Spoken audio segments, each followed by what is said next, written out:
It is a story that has made international headlines for 16 years and fueled speculation and interest across the globe. Now, major developments in the search for missing girl Madeleine McCann. Portuguese police, with the help of German and British investigators, resumed their search today for McCann. Between 20 and 30 officers, some in uniform, could be seen in the area by the Arad Dam, about 30 miles from Praia da Luz, where a 3-year-old was last seen alive in 2007. In 2020, German officials said that a 45-year-old German citizen, identified by the media as Christian Bruckner, was a suspect in the case. Now, he was in the same area in Portugal in 2007 when McCann disappeared. Bruckner has denied any involvement. Now, Bruckner is currently serving a 7-year prison sentence in Germany for a rape that he committed in Portugal in 2005. He is under investigation on suspicion of murder in the McCann case, but he hasn't been charged. He spent many years in Portugal, including in Praia da Luz, around the time of Madeleine's disappearance. The case stirred worldwide interest for several years, with reports of sightings of her stretching as far away as Australia, along with a slew of books and television documentaries, about the case. All right, still with me, criminal defense attorneys Josh Tellini and Jeffrey Wolf. Jeffrey, I'll start with you. You know, what's interesting about cases like this, now, there's been searches over the years. One back in 2007, 2013, 2014, also in 2020, they searched in Germany. Cases like this are really solved on tips, and that's what this is really all about. So talk to me about the importance of tips in these types of cold cases. Yeah, absolutely. When there are no leads, when the trail has gone cold, then you have a true cold case.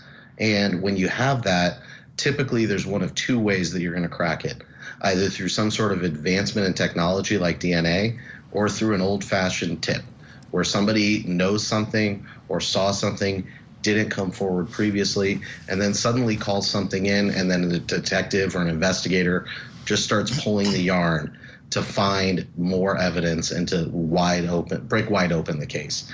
And so hopefully for this girl's family, that's what's happening here, is that someone has called in something that has given actionable intelligence to law enforcement to be able to try and get some answers to this family. You know, I'm not a big one for retribution. That's why I'm a defense attorney, but I am a big fan of answers for families that don't have any. And this can hopefully lead to that for them. Yeah, no question. We're all, as attorneys, interested in justice, interested in getting answers, interested in getting to the truth, Josh. So that's what trials are all about. But talk to me about the struggles of trying a case like this. If, in fact, something is found and they decide to go to trial so many years later, those are struggles for both the defense and the prosecution.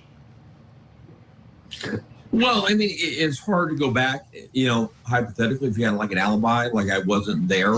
You know, when something happens, you know, you're charged 4 or 5 years later. It's hard to establish you weren't there at the time the crime occurred. So that can be difficult for a defendant. There's lots of that type of stuff. The lapse of time is difficult for both the prosecution and the defense. You know, it's interesting, Jeffrey, I want to get your thoughts on this case in general, because this is a case that happened many years ago. A lot of people online are wondering, if this case had happened now, would the parents have been charged? We've seen that trend. Apparently, in this case, the parents left the children. There were a couple of other children together. The room was within sight of where they were. They were having dinner as a group of adults, left the children alone. And of course, Madeleine disappears. Do you think in this day and age, today, might the parents have found themselves in a position where they might be facing charges? I mean, I've certainly seen parents charged over less. I've seen a kid wander out to the front yard, a neighbor calls and says there's a kid wandering around in the front yard just playing with a football. And suddenly we're looking at some child abuse, neglect charges, something along those lines. So it's certainly possible. I just don't think it would have done anything to solve the crime to do that. And I don't quite see the point when it happens. Even if something unforeseen does occur, it's never an intentional act. And if you've never, you know, lost sight of your kid for a split second and had your heart drop, you don't have kids, okay?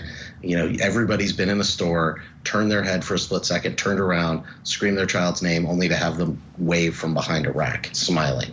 So I think that kind of Monday morning quarterbacking of parenting needs to stop.